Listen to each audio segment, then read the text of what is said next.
رضی اللہ تعالیٰ عنہ کی روایت ہے کہ رسول اقدس صلی اللہ علیہ وسلم نے ارشاد فرمایا حسد سے دور رہو، کیونکہ حسد نیکیوں کو اس طرح کھا جاتا ہے جس طرح آگ خشک لکڑیوں کو یا فرمایا گھاس کو کھا جاتی ہے۔ حضرت وہب بن منبع رحمۃ اللہ تعالیٰ علیہ فرماتے ہیں حسد سے بچو، کیونکہ یہ پہلا گناہ ہے جس کے ذریعے آسمان میں اللہ تعالیٰ کی نافرمانی کی گئی، یعنی شیطان نے حسد کی ہی وجہ سے حضرت آدم علیہ السلام کو سجدہ نہ کیا، اور آسمان کا یہ سب سے پہلا گناہ ہے جس کے ذریعے زمین میں اللہ تعالیٰ کی نافرمانی کی گئی۔ یاد رہے حسد حرام ہے، البتہ اگر کوئی شخص اپنے مال و دولت یا اثر و وجاہت سے گمراہی اور بے دینی پھیلاتا ہو تو اس کے فتنہ سے محفوظ رہنے کے لیے اس کی نعمت کے زوال کی تمنا حسد میں داخل نہیں اور حرام بھی نہیں۔ فاعفو، تو معاف کرو، کفار کے ساتھ جنگ کے ذریعے بدلے لینے کے بجائے نرمی کی تمام آیات کا یہ حکم ہے کہ وہ جہاد کی آیتوں سے منسوخ ہیں، جیسا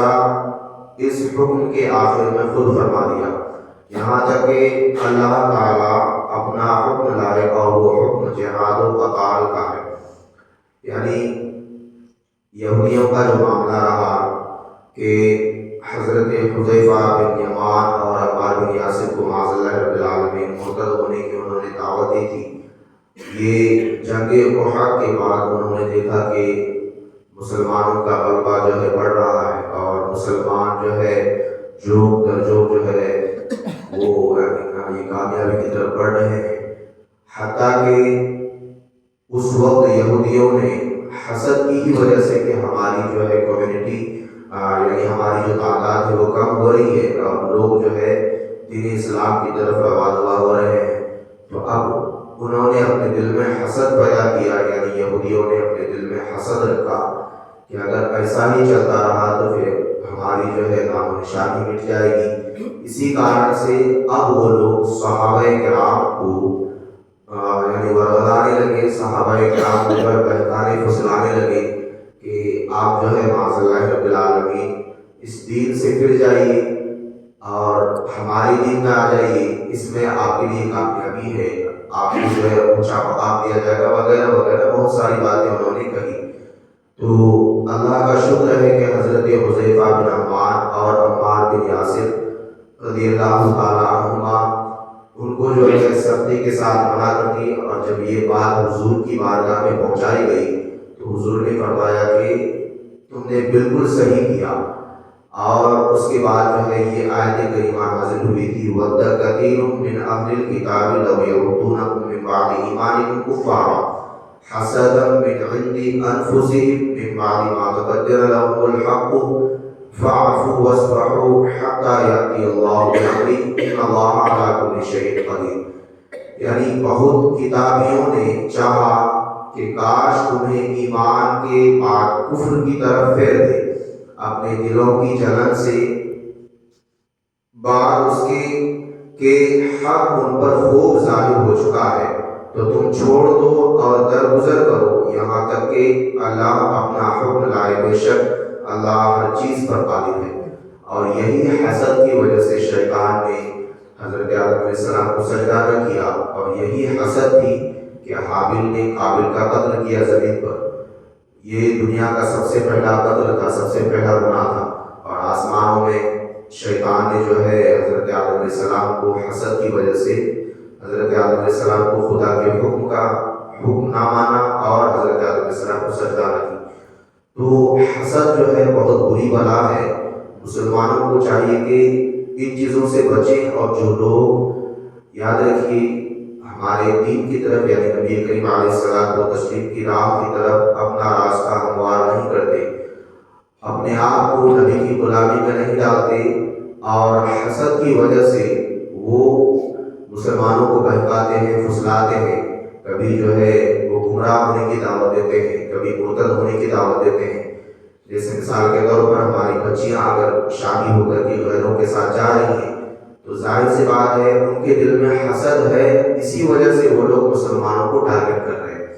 تو ان چیزوں سے ہمیں بچنے کی ضرورت ہے اور ایسے لوگوں کو اچھی طرح جاننے کی ضرورت بھی ہے، کیونکہ مسلمانوں کا جو ہے آج دنیا میں